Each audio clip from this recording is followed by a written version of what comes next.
Hi, welcome to What's the Word? Welcome to What's the Word? And today we're going to talk about wolves in sheep's clothing. Yes. So, why wolves just wear sheep clothing? Because woolen style? That's the fashion? Well, wolves in sheep clothing is basically an explanation of someone who is actually an enemy, but they're pretending to be a friend. They're disguised, right, as a harmless person when really, and in fact, they are somebody who's very harmful to you. So, what are they coming to eat you? Well, if they could, they would eat you alive. It's basically interfering with your personal life and things that affects you. So that's really what a wolf in sheep clothing represents. Right, so wolf in sheep clothing, right? So, a wolf is infiltrate Yes. an organization, Yes. a business, a company, right? To spy out, to see what happened, to utterly destroy them for their reputation or something like that. Right. So basically spying, right? And to infiltrate, I guess they have to pretend to be a sheep, Of course. right? Yes. Yeah. So So they try to hide their true colors, and in front of you they behave in one way when really and truly behind closed doors they behave a completely different way. So it's very important for us to look behind the curtain to see what this individual really behaves like when they're not trying to put on a show for everyone else. right. So you have to look at them and their movements, right? Because they're just pretending, Right. unless they're deep undercover and they real know what they're doing, unless it's a real experienced wolf. Yeah. Anyhow, so you want to identify these wolves now. Wolves. Right. So the Bible specifically tells us that we recognize someone by looking for the fruit. And if they don't have the fruit of the Spirit in them, then we would recognize this person as false, right? So we need to be careful in terms of when we meet people, don't just automatically trust people, because that seems to be a problem in the church today. We meet new people and the first thing you do is you wholeheartedly embrace them and you trust them with your all, and you don't recognize that this might be a sheep, a sheep that is disguised. Really, it really is a wolf that is pretending to be a sheep. So we need to understand that relationships are not built on trust, and that is something that is taught to us through media, right through our entire lives. We learn that relationships are built on trust. But if you look at the story of Jesus, he knew everything that Judas would have done. He knew Judas would have betrayed him. What we need to do is to recognize that even though Jesus knew about Judas, he still had a relationship with him, right? So the question is, could Jesus have really trusted Judas? Probably, but Right? Jesus probably read him a long time. Right, and he would have known how far he could trust him. Because you just knew one of them was a devil. Anyhow, so identifying now. I mean, wolves or these kind of people, right? What they do is that they infiltrate and they pretend, right? And these people want to pretend to be. They will do all the right things. They will say all the right things, and they will seem to be, on the right track. Right. And want people to be, attracted to them or levitate to them. Was it gravitate? Gravitate is the word. Right, so you look for these kind of traits, and these kind of people is look for positions of power and of influence, right? Because when you're influential, you can move things, you can get things done. Yes. So they go into that little group, they were always talking, and they find themselves in that little gossip group, and they try to work their way, the influences in the people. Right. And I heard someone say this just yesterday. How effective would it be for the wolf to get the sheep to actually be attracted to them, right? Where they could get the sheep to come to them, So, you have some people that operate like this when they're really a wolf. They try to be so attractive to the individuals around them so that the sheep come to them and then they attack them. So we need to be aware that there are individuals like this amongst us.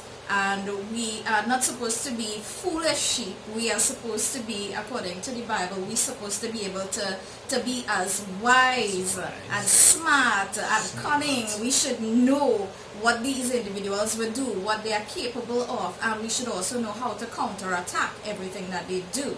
So you have any advice for people on how they will counterattack these individuals? Counterattack. Well, first you have to you identify them, right? Mm-hmm. And how you identify that something will be off about them. Although they're doing all the right things and saying all the right things, something will be off. And that is your intuition. That is your instinct. Is there for a reason. Listen to it. Mm-hmm. Right? So how I deal with some of these people, right, when I identify them, is that they will come, they will try to gather information from you. Hey, what's going on? What so and so is, and they're trying to find out information. Now, one thing I just do, I just beat around the bush. I can real beat around bush, right? Give them round the road answers, this way, that way, and it just frustrate them. It's frustrate them, and they start leaving you. Mm-hmm. Yeah, I think that's the problem. A lot of us, we so trusting that we share everything about ourselves. And when we do that, we allow people to know what our strengths are and what our weaknesses are. And when they can figure out what your weaknesses are, they know exactly where to attack you. So you need to be careful that you are not letting out too much information about yourself to other people who really and truly shouldn't be trusted. So don't open up all the way to everyone. Let God be the one to tell you who to make your close friends, who to keep in your inner circle, and those are the people who you share everything with. The next thing is that they might come and try to incite quarrels, little fights and things. The next way I just deal with this, I just ignore people. You know, be polite about it. Like, I'll be with you in one moment. Just give me a moment. Let me finish what I'm doing here, and take more than a moment. Right? But be polite about it. And they will now people know when you're doing that. They can leave you, they can stop bothering you there too. After a while they know, hey, you ain't taking me seriously, and you ain't better I ain't getting no leads there. Mm-hmm. So that's the next way I do it. Right. Yeah, cutting people off at certain points in times. You have to know when to draw the line with certain people. You would allow them to have certain information and certain amount of influence, but there are certain times you would know when to say no. And learning to say no is so important. You must say no. So important, because some people try to be people pleasers and they try to please everyone across the board, and they never say no to anything, and thereby they break their own personal boundaries. So you need to recognize when you have a boundary, to stand by it and tell other people no, so that they can't get into your space, they can't hurt you personally. Your boundary is your boundary.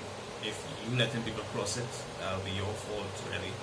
Order, don't cross the border. Not cross the border.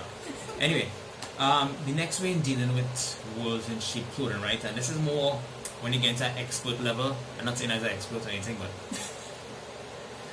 more expert level is that you befriend these people. Mm-hmm. You actually see them for what they are. Yes. And you befriend them now.